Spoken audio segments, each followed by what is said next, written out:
जिनका गुरुवर जी के शरणों में संबंध हो गया, ओए संबंध हो गया, उनके घर में आनंद ही आनंद ही आनंद हो गया। उनके घर में आनंद ही आनंद हो गया, उनके घर में आनंद ही आनंद हो गया। जिनका गुरुवर के चरणों में संबंध हो गया, संबंध हो गया, उनके घर में आनंद ही आनंद ही आनंद हो गया।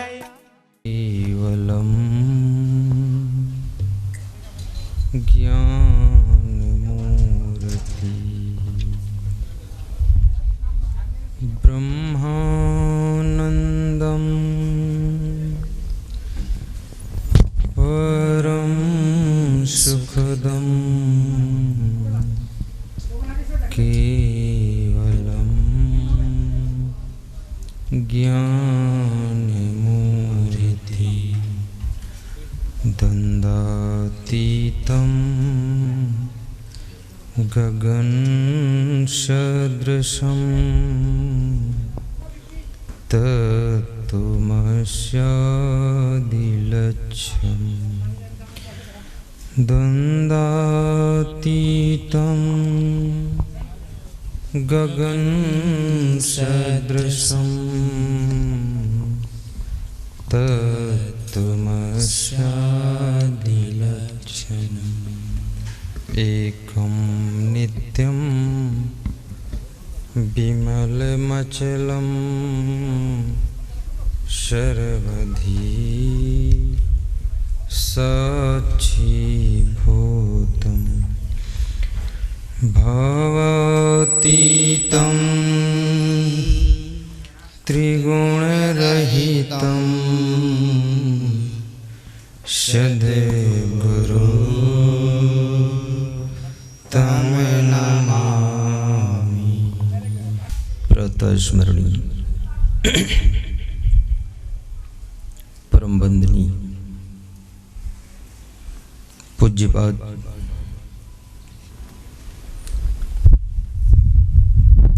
आत्म ज्ञान देने वाले क्षमा के मंदिर क्षमा देव महाराज के पावन चरणों का आशीष लेकर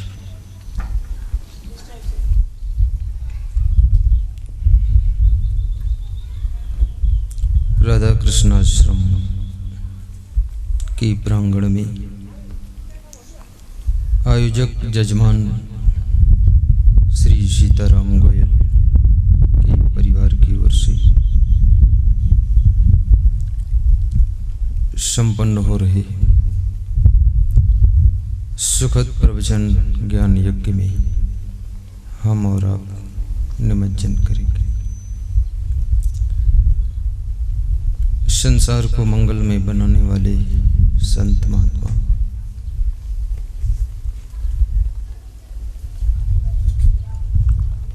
संतों के चरणों में प्रेम रखने वाले श्रोता बंधुओं, सेवा और श्रद्धा की मूर्ति माताओं बहनों तथा मेरे प्रिय आत्मन बच्चों, संसार में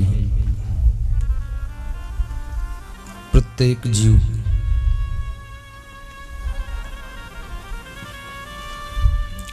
सुख शांति की तलाश करते करते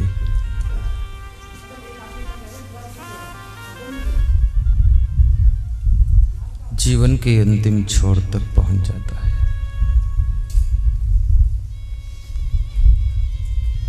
कभी सुख कभी दुख, ये जिंदगी के नजारे हैं। कभी सुख कभी दुख, ये जिंदगी के नजारे हैं। आकाश में सूरज और चांद सभी के प्यारे हैं, लेकिन मजे की बात यह है प्यासे वह भी रह जाते जो दरिया के किनारे हैं। जो दरिया के किनारे।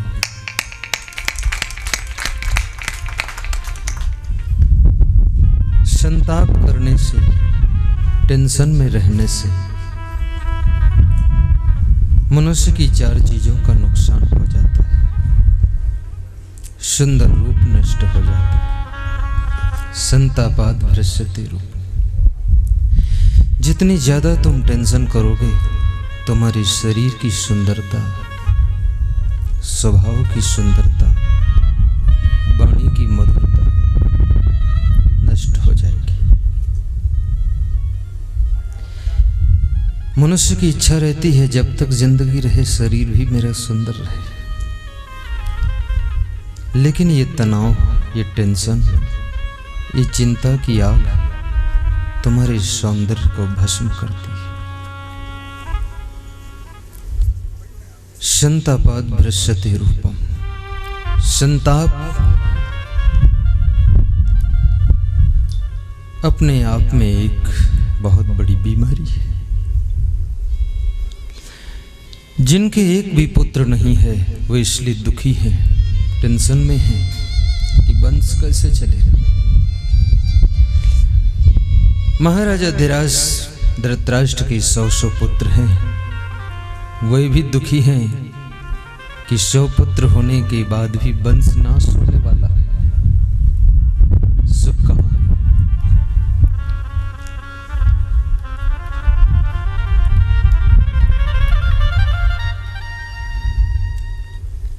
संतापाद भ्रश्यते रूपम।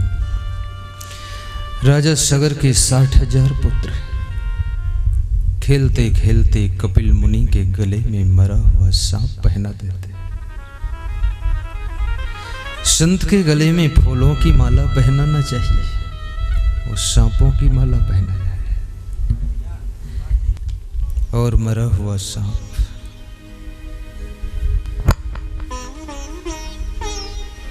साहिब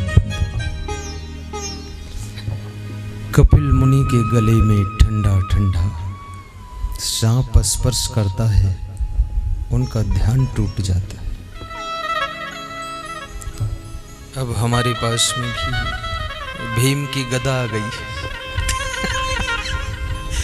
पहले वो छोटी छोटी भगवान की बांसुरी थी, तो अब गदा है। इसमें हवा तूफान का असर नहीं होगा, फर फर फर फर नहीं बोलेगा। चालू करो बाज। धन्यवाद।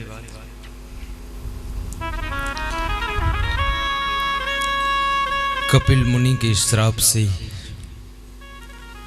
राजा सगर के 60,000 पुत्र जलकर भस्म हो जाते। सगर को सूचना मिली कि आपके पुत्र सब मर चुके हैं, भस्म हो गए। राजा सगर को अपार दुख हुआ कि संख्या तो बहुत थी लेकिन संस्कार नहीं था। आज मनुष्य अपनी संतान को जन्म देता है, संतान को दौलत देता है, अपनी संतान का विवाह कर देता है, मकान दुकान दे देता है, लेकिन संस्कार देने में कमजोर रह जाता है। एकोपि गुणवान पुत्रो निर्गुणश्च सतैवरा एकश्चंद्रस्तमोहन्ति नचतारा सहस्रशः। नीति शास्त्र में कहा गया है, एक गुणवान पुत्र काफी है सैकड़ों हजारों अवगुणी पुत्रों के सामने। एक चंद्रमा के उदय होने से अंधकार मिट जाता है, हजारों करोड़ों तारागण अंधकार को मिटा नहीं पाते। एक बार कुंती और गांधारी देवी के मंदिर में पूजा कर रही थी। पूजा प्रतिष्ठा का प्रोग्राम बहुत पुराना है, ये नया नहीं। प्रेमवा में भोले भगवान हो शिवरी के घर में। कल हमारे वक्त सीताराम जी बता रहे थे, एक बूढ़े बाबा को दिखा करके कि ये शिवरी हो गई, शिवरी बन गई। जो शिवरी को फल मिला था इनको भी मिलेगा। सिबरी का मतलब है जिसके दिल में सब्र हो, वो सिबरी है।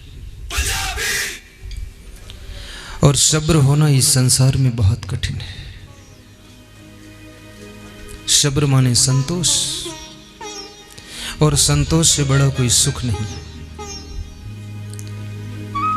शांतुल्यम तपो नास्ति न संतोषात् परम सुखम, न तृष्णाया परो व्याधि न च धर्मो दया समा।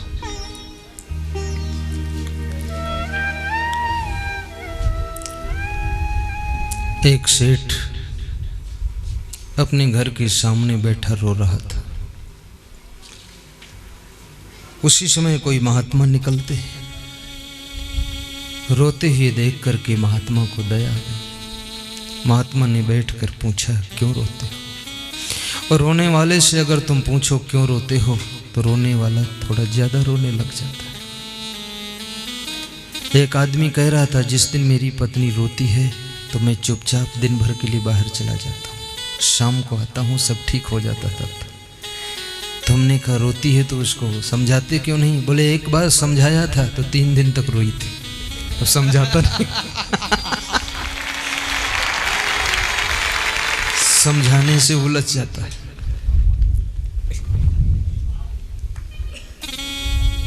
सबको समझाया नहीं जा सकता है, कुछ लोग अपने आप समझ जाते हैं। सत्संग भी सुनते रहो और व्यवस्था में ध्यान भी रखो।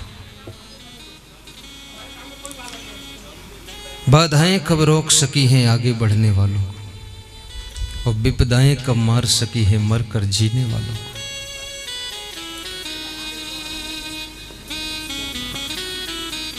संत ने समझाया तो सेठ ज्यादा रोने लगा। घर के अंदर सेठानी देसी घी में हलवा तल रही थी। खुशबू आ रही थी हलवा की। देसी घी का हलवा दूर तक खुशबू फेंकता है। सड़क पर जो निकले उनके मुंह में भी लार आ जाती, कुछ बन रहा है।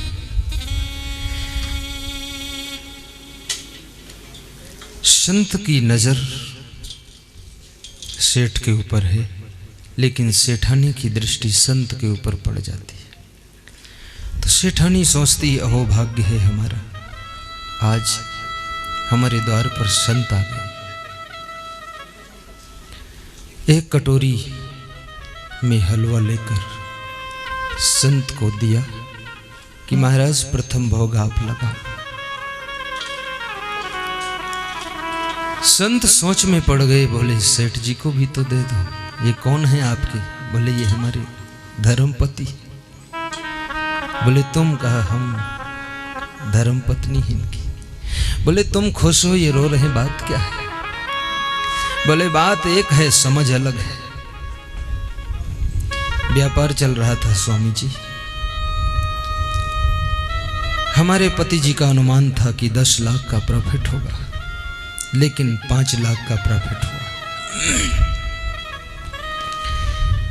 उस 5 लाख के प्रॉफिट की खुशी में मैं देसी घी में हलवा तल करके पूरे मोहल्ले में बांटने का प्रोग्राम बना रही।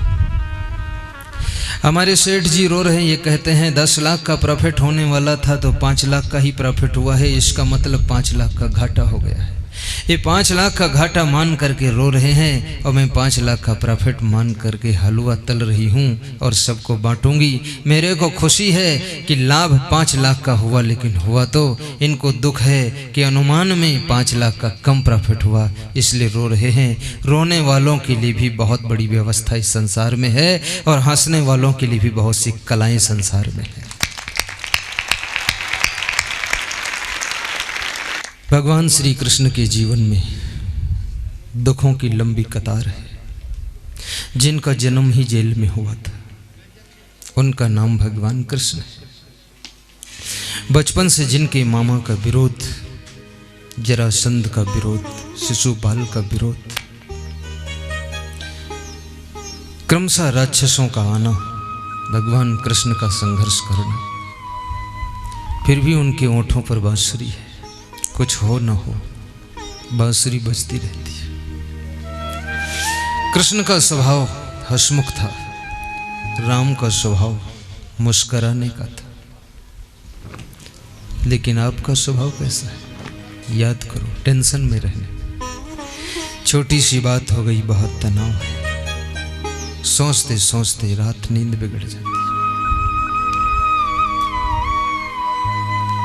आदमी को जवानी में कोई व्यर्थ में जंजाल में फंसा दे, जेल में जाना पड़े तो भी रोने लग जाता है। तुम उस देश के निवासी हो जिस देश का भगवान जेल में ही जन्म लेता है।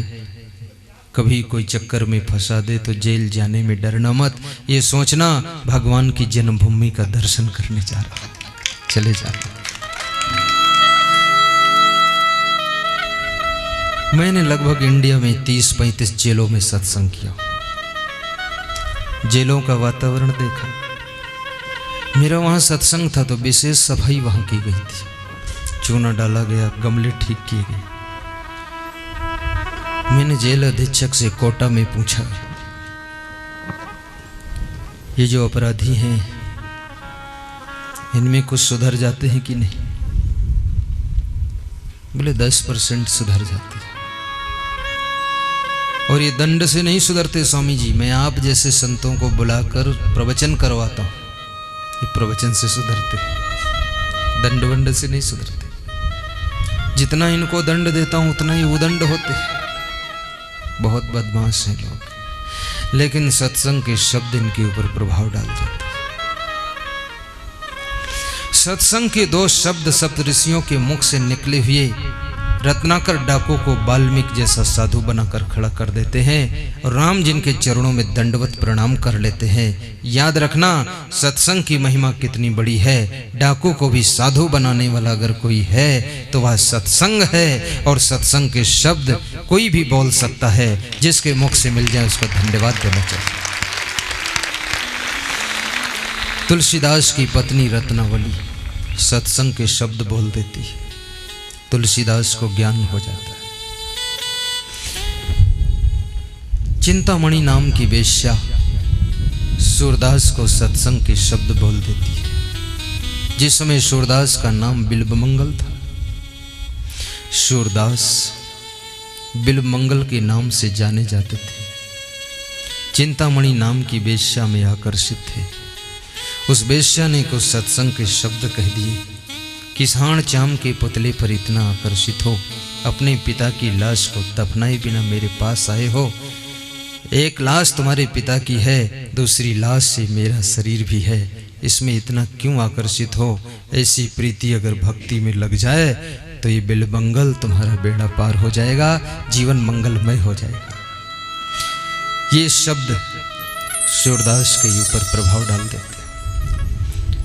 शब्द में बड़ी शक्ति होती है। एक शब्द ऐसा है जो तुमको रुला सकता है, दूसरा शब्द ऐसा है जो तुमको हंसा सकता है, तीसरा शब्द ऐसा है जो तुमको मायाजाल में फंसा सकता है, और चौथा शब्द ऐसा है कि मायाजाल से तुमको छुड़ा सकता है। शब्द मारा गिरपरा शब्द छाड़ा राज, जिन जिन शब्द विवेक किया तिनका सरिगो काज। शब्द की मार इंसान को बदल देती है।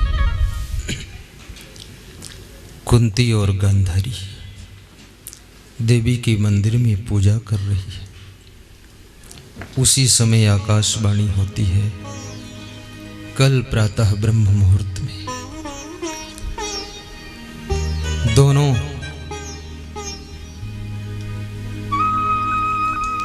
बहनों में से जो प्रथम मंदिर में आकर 5 फूल सोने के पूजा में भेंट करेगा, उसका बेटा महाराजा बनेगा। आकाशवाणी सुनकर के गांधारी और कुंती वापस लौट रही है।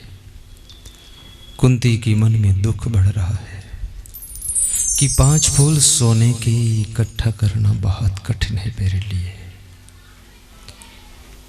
गांधारी खुश मन से आ रही है कि दुर्योधन से कहूंगी तुरंत 5 फूल कोई सुनार बना कर दे जाएगा। गांधारी ने घर में आकर दुर्योधन को बताया, 5 फूल सोने के बनकर आ गए। गांधारी खुश हो। कुंती घर में जाकर बिस्तर पर लेट जाती है, भोजन नहीं बनाती है। माँ को स्वयं का दुख स्वीकार हो सकता है, लेकिन बेटे के लिए अगर कोई प्रॉब्लम है तो माँ को बहुत पीड़ा होती है। माँ स्वयं परीक्षा में फेल हो जाए उतना दुख नहीं होता, लेकिन उसका बेटा परीक्षा में फेल हो तो ज्यादा दुख होता है। कितनी माताओं को बेटों की चिंता में डायबिटीज हो गया है। बेटा तो जैसा था वैसा ही है, लेकिन एक बीमारी और आ गई घर में, शुगर की बीमारी हो गई। चिंता करते करते, चिंता रोगों की जननी है। तुम्हारे शरीर में नाना प्रकार के रोग जन्म लेते। कभी कभी तालियां बजाकर हंस दिया करो, ज्यादा सोचो मत। ये संसार की गति यही है, कभी हार कभी जीत, कभी नफरत कभी प्रीत, कभी अन्याय कभी अनीत, कभी हार कभी जीत। जीवन का स्वभाव है।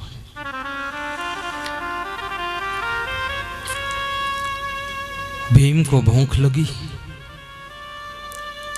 मां से भोजन मांग रहे हैं भीम। मां कुछ बोलती नहीं। भीम नाराज होकर अर्जुन के पास गए, बोले मां बोलती नहीं और भोजन बनाती भी नहीं, अब मुझे भूख लगी है। अब भूख लगने के बाद गुस्सा लग जाएगी तो मैं चूल्हा वूल्हा फोड़ दूंगा। फिर बहुत लोगों को गुस्सा आती तो चूल्हा फोड़ देते। कभी कभी मनुष्य को अपनी घड़ी पर भी गुस्सा आती तो घड़ी को फोड़ देता है, कोई टीवी को फोड़ देता। एक आदमी सड़क पर टीवी को फोड़ रहा था पटक पटक। वहीं पर हम निकले, हमने कहा क्या कर रहे हो?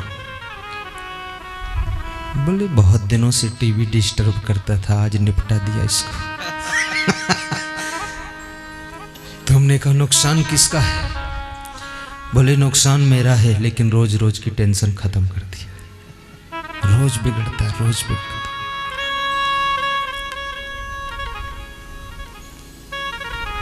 क्रोध और गुस्सा जब तुमको वस्तुओं पर भी आने लग जाए, जानवरों पर भी क्रोध आने लग जाए,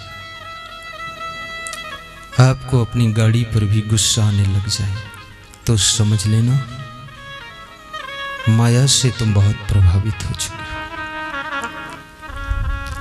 माता पिता के ऊपर क्रोध आने लग जाए तो समझना तुम माया के गुलाम हो गए हो।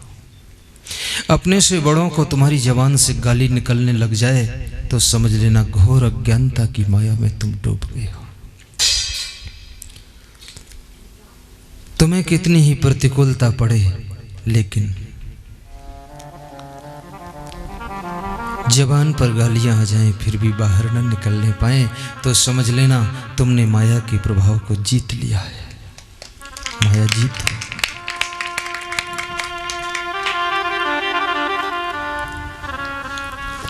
कुछ लोग ऐसे हैं जिनको प्रत्युत्तर नहीं देना चाहिए।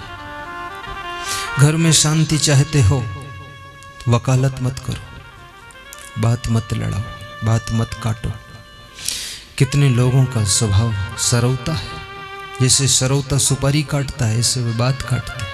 बदकट्टा स्वभाव, बहुत तार्किक।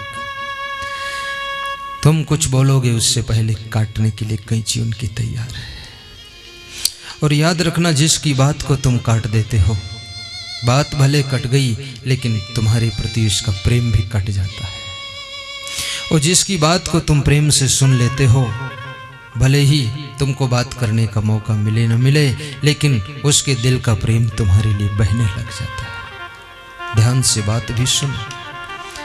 अभी मैं कहीं गया था, मुझे याद नहीं, एक आदमी मुझको 1 घंटे तक कुछ सुनाता रहा। मैं मुस्कुरा कर सुनता रहा, दांत निकाल कर। सुनाने के बाद उसको इतना अच्छा लगा, खड़ा हुआ कहा आज आपकी बातों में बहुत आनंद आया। तो मैंने मन में सोचा हमको तो बात करने ही नहीं दिया। कभी इस आदमी को खुद की बातों में आनंद आ गया। बोला मुझे आप जैसा व्यक्ति नहीं मिला जिसके सामने हम कुछ बात कर सके। मैंने कहा सच बात है, इस दुनिया में श्रोता कम है, वक्ता ज्यादा है। और सही श्रोता मिल जाए तो वक्ता को आनंद आ जाता है। कभी कभी तुम श्रोता बन जाओ। तुम्हारा पति को सुना रहा हो, तुम श्रोता बन करके सुनो, सेबरी बन जाओ। राम सेबरी के आश्रम में वक्ता बन गए और सेबरी श्रोता बन गए। लेकिन राम वाल्मीकि के आश्रम पर श्रोता बन गए और वाल्मीकि जी वक्ता बन गए। कभी वक्ता बनो, कभी श्रोता बनो। देख लो परिस्थिति क्या है, जहां जैसा उचित हो वैसे बन जाओ तो जिंदगी में सफलता जरूर मिलेगी।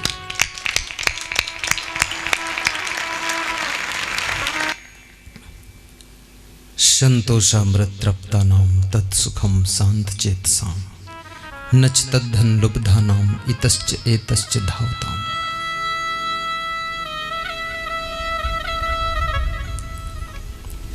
अर्जुन भीम से कहते हैं,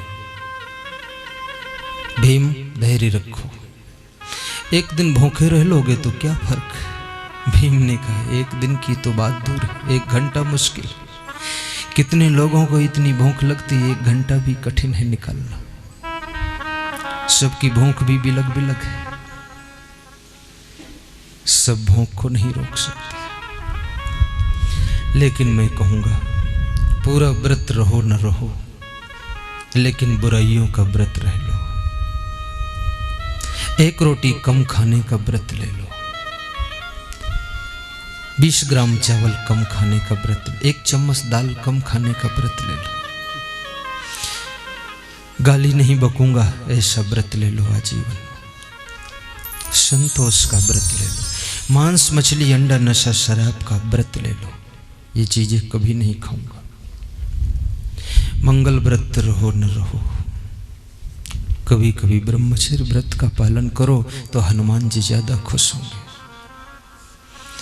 बृहस्पति को व्रत रहो न रहो, लेकिन गुरु की सेवा करो, गुरु की भक्ति करो तो बृहस्पति देवता बहुत खुश होंगे। गुरुवार है, माता पिता की सेवा का व्रत ले लो। जिसको मतलब है बस अपने आराम से, दूसरों की मुसीबत से क्या वास्ता। जिसने माता पिता की न सेवा किया, उसको गंगा नहाने से क्या फायदा।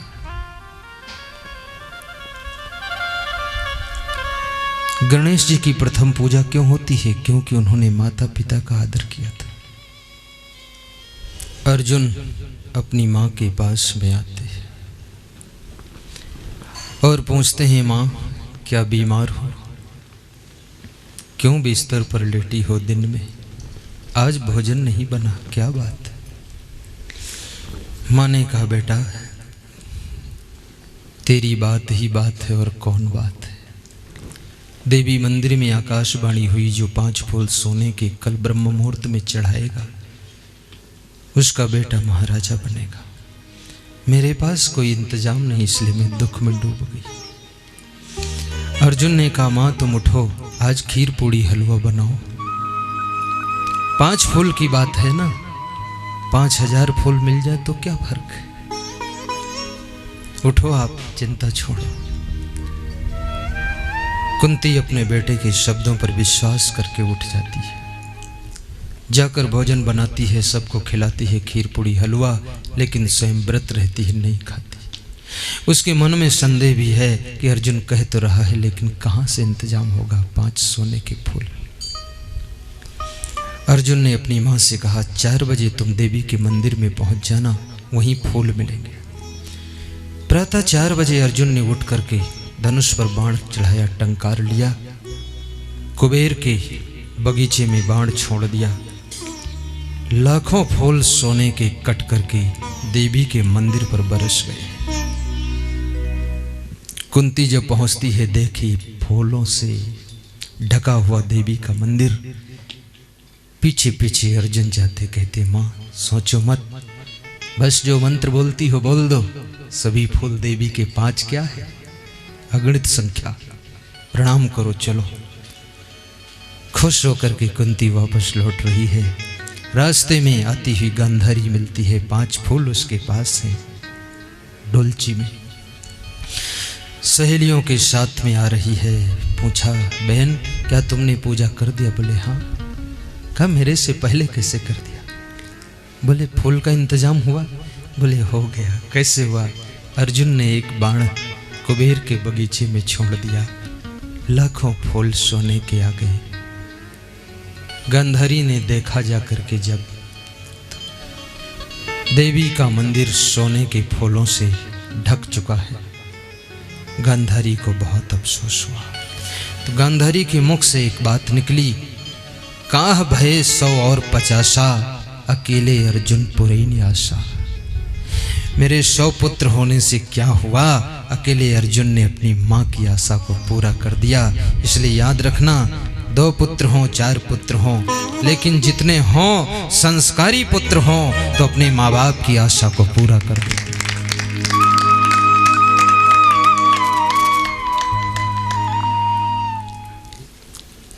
शंतापाद भ्रष्यति रूपम। महात्मा विदुर धृतराष्ट्र को समझा रहे हैं कि हे राजन, ये नाशवान संसार, नाशवान धन, नाशवान वैभव, नाशवान राज्य भवन, इसके पीछे अपने सुख को क्यों विनाश कर रहे हो? जिसकी तुम चिंता करते हो इसका तो एक दिन विनाश होगा ही, लेकिन उसके विनाश होने के पहले तुम अपनी सुख शांति का विनाश क्यों कर रहे हो? टेंशन छोड़ो, चिंता छोड़ो, सुख से जियो। कुछ ऐसी चीजें हैं जो मनुष्य के अधिकार में हैं, कुछ ऐसी चीजें हैं जो मनुष्य कितना प्रयास करे उसके अधिकार से बाहर है। भगवान श्री कृष्ण ने अपने परिवार को संभालने का बड़ा प्रयास किया, लेकिन फिर भी 56 करोड़ यादव यमुना नदी में जाकर डूब गए। हुई है वही जो राम रचि राखा, को करी तर्क बढ़ावा शाखा। कर्म प्रधान विश्व रचि राखा, जो जस करे सो तस फल चाखा। कबीर कमाई आपनी कभी न निष्फल जाए, बोया पेड़ बबूल का आम कहां से खाए। कर्म करने में तुम स्वतंत्र हो, लेकिन कर्म का फल भोगने में परतंत्र हो। कर्म करने के बाद तुम भूल जाओगे कि हमने कौन सा कर्म कब क्या किया था, लेकिन कर्म तुमको फल देने को नहीं भूलेगा, वो अपने टाइम पर आकर के तुमको फल दे देगा। सैकड़ों गायों के बीच में जब बछड़ा आता है तो अपनी माँ को ढूंढ कर दूध पीने लग जाता है। ऐसे याद रखना, सैकड़ों वर्ष सैकड़ों जन्म बीतने के बाद भी कर्म रूपी बछड़ा आत्मा रूपी गाय को ढूंढ लेता है और उसको अपना फल दे देता है।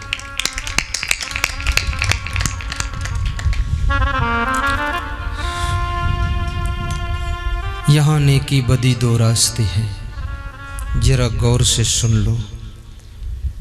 तुम्हें चलना है जिस मार्ग से, अपना रास्ता चुन लो, पर चलने से पहले सोच लो अंजाम क्या होगा। भलाई कर भला होगा, बुराई कर बुरा होगा। कर्म का फल विचित्र है। मैंने सुना है गुजरात में एक महिला के द्वार पर किसी गांव में कोई साधु भिक्षा लेने गया। साधुओं में भी विचित्र विचित्र साधु हैं। कुछ साधु भिक्षा लेते और कुछ साधु बिना भिक्षा मांगे अपना शिक्षा से काम चल जाता। सबका नियम जुदा जुदा। भिक्षा लेने गया, एक बूढ़ी माँ ने भिक्षा दे दिया। उसका नियम था एक घर से भिक्षा लेता था, लौट गया। दूसरे दिन फिर उसी घर पे आ गया, फिर उसे भिक्षा मिली। तीसरे दिन आया, चौथे दिन, 5वें दिन, 6ठे दिन, 7 दिन लगातार आया। 8वें दिन उस महिला के मन में सोच बदल गया। उसने सोचा ये साधु तो मेरे पिंड पड़ गया, रोज आता है, इससे कैसे छुट्टी लो। किसी के घर में रोज मत जाना, ससुराल में भी रोज मत जाना। पुरुषों के लिए स्त्रियां तो ससुराल में ही रहें तो ज्यादा ठीक है। जहां तुम ज्यादा जाओगे सम्मान कम हो जाएगा। ससुराल में एक दिन के लिए जाओ तो लोग कहेंगे जीजा जी जीजा जी।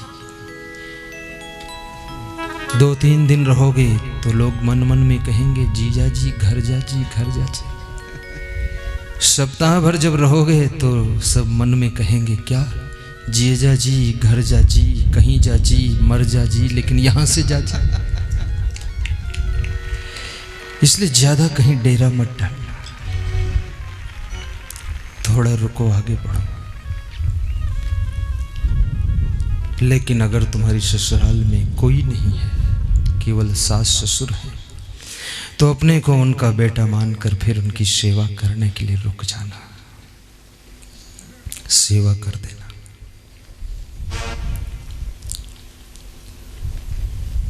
उन्नति का साधन सेवा है, जिससे ही आत्म शुद्ध होती।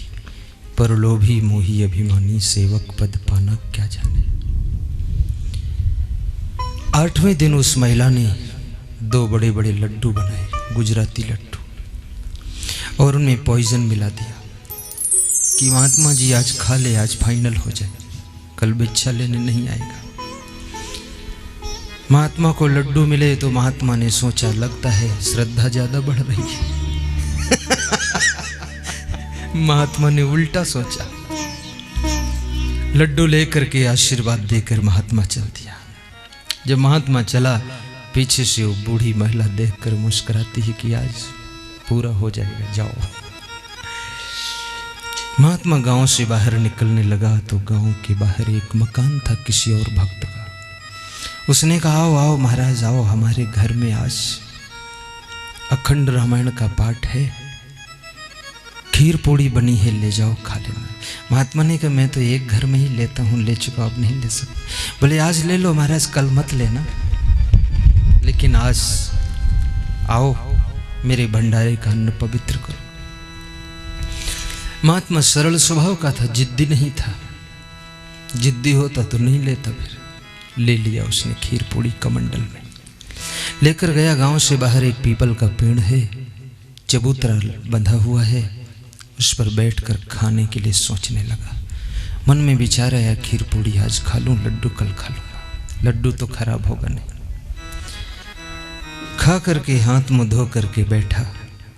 2 यात्री आ गए, पानी पीने लगे हैंडपंप में। महात्मा ने कहा दया भाव से, पानी खाली क्या पियोगे, आओ मेरे पास तो लड्डू हैं, एक एक लड्डू खा लो, पानी पी लो। किसको फाइनल होना था और कौन फाइनल होने जा रहा है। एक एक लड्डू दोनों सगे भाइयों को खिलाया, पानी पिलाया। चबूतरे पर आकर वह चादर ओढ़ कर लेट गए और ऐसा लेटे कि फिर कभी उठे ही नहीं। शाम होने लगी, महात्मा ने उनको हिलाकर जगाया कि उठो। उठे तो तब जब जीवित हूं, वो मर चुके। महात्मा डर गया, भागता हुआ उसी बूढ़ी महिला के पास गया और पूछा कि माँ उन लड्डुओं में क्या तुमने कुछ डाल दिया था क्या? बोले क्या हुआ? बोले 2 सगे भाई बॉम्बे से बिजनेस करके लौट रहे थे, उनको लड्डू खिला दिया, वे लड्डू के नशा में सोए हैं, उठ नहीं रहे। चलो देखो क्या है। वो महिला खुद देखने आती है। चादर उघाड़ करके देखा चेहरा, तो वे दोनों कोई और नहीं है, उसी महिला के दोनों सगे बेटे हैं जो बंबई में बिजनेस कर रहे थे, वापस लौटे थे और दोनों लड्डू खा करके मर चुके। उस महिला को बहुत दुख लगा, ये कहाँ आबला पकड़ गला, ये कहाँ का लफड़ा है, मेरे ऊपर ही आपदा आ गई। महिला ने महात्मा से कहा तुमने बाबा इनको क्यों खिलाया? बोले संत तो दयालु होते हैं, प्रसाद दे देते हैं, आपका कर्म वापस लौटकर आपको फल दे गया है, मैं क्या करूं। भाइयों बहनों याद रखना, शक्कर खिला शक्कर मिले, टक्कर खिला टक्कर मिले, नेकी का बदला नेक है, बदी का बदला बदी देख ले।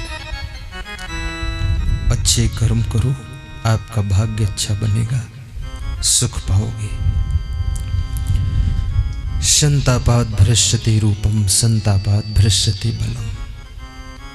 संताप करने से मनुष्य का शरीर बलहीन हो जाता है।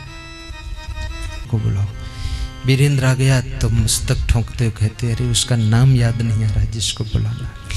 ऐसी दशा जब आ जाए तो समझ लेना मेरे भाइयों बहनों कि आपका मन अब टेंशन में चल रहा है। जब अपने बेटे बेटियों के नाम भूलने लग जाओ, तनाव मत कीजिए, प्रसन्न होइए,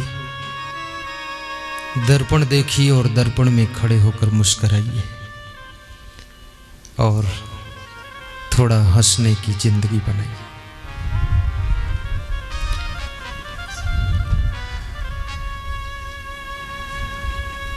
जहां में जिसको गम का जहर पीना आ गया, जहां माने संसार,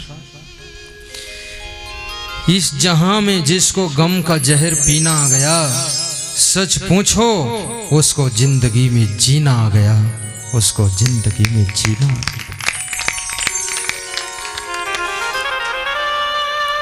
गम दो प्रकार की होती है, एक तो गम यानी चिंता, दूसरी गम यानी गम खाना, सहन कर लेना। जो गम खा लेता है आपस में उसके जिंदगी की गम मिट जाती है। जो गम नहीं खा पाता है वो संसार से कम हो जाता है। इसलिए गम खाना, राजनीतिक पार्टी में भी जो गम नहीं खाता है वो पार्टी से कम हो जाता है। जो गम खा लेता है वो कभी मुख्यमंत्री बन जाता है। इसलिए याद रखना, गम खाओ।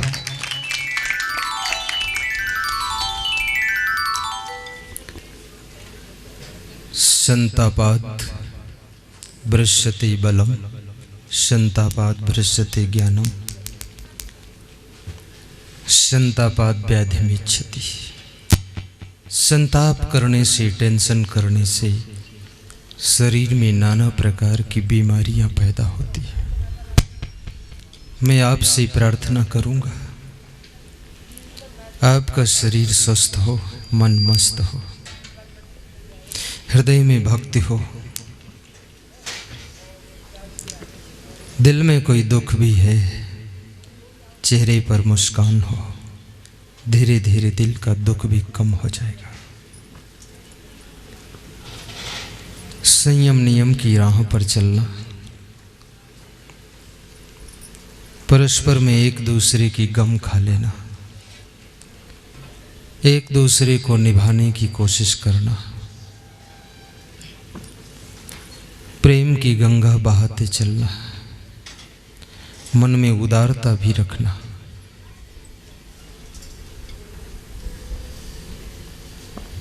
दानी बन करके जीना। धन्यवाद देता हूँ इस गोयल परिवार को जिन्होंने आपने हमको बुलाया। ये मेहरबानी आपकी, आपने हमको बुलाया, ये मेहरबानी आपकी, और आपने सबको बुलाया, ये मेहरबानी आपकी, मेहरबानी आपकी। आपने सबसे मिलाया, ये भी मेहरबानी आपकी, और आपने जंगल में सत्संग कराया, ये मेहरबानी आपकी।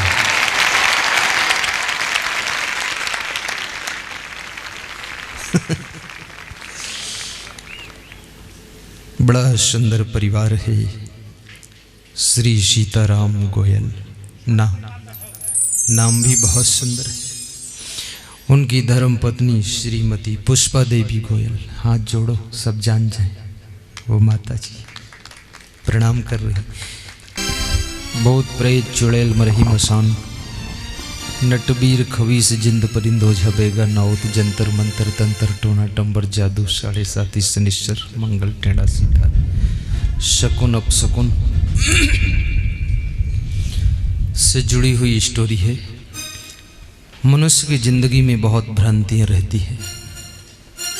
तुम कहीं जा रहे हो, यदि रास्ता कोई बिल्ली काट जाए, तुम संदेह में पड़ जाते हो कि आज काम बिगड़ जाए। लेकिन बिल्ली से पूछो, उसका रास्ता तुम जैसे अनेक मनुष्यों ने काट दिया है, तो बिल्ली की आज क्या दशा हुई होगी? उसका भी तो काम बिगड़ा होगा। और कभी कभी तुम काम करने के लिए उठते हो, कोई छींक देता है, तुम रुक जाते हो और कहते हो रुको थोड़ा, काम बिगड़ जाएगा। ऐसी बहुत सी भ्रांतियां मनुष्य के अंदर है।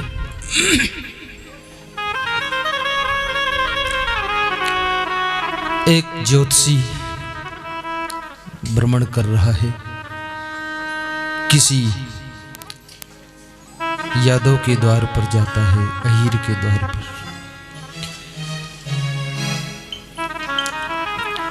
यादव भैंस दूह रहा है, दूध निकाल रहा है। पास में उसका बच्चा खेल रहा है। बच्चे का हाथ पकड़ करके ज्योतिषी ने रेखा देखा। बच्चे के पिता ने पूछा, ज्योतिषी जी मेरे बेटे की रेखा कुछ विशेष है क्या? बोले सब रेखा अच्छी है, लेकिन आपके बेटे के ऊपर 7.5 शनि लगा हुआ,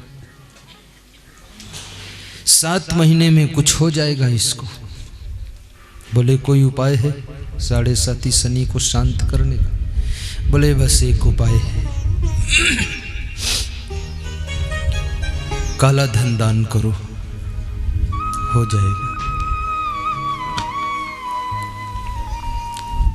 यादव भक्त है, उसके घर में उसके गुरु ठहरे हुए, गुरु के पास गए, पूछा कि ज्योतिषी जी कह रहे हैं काला धन दान करो, तो बच्चे के ऊपर जो 7.5 शनि है उसका प्रभाव खत्म हो जाए।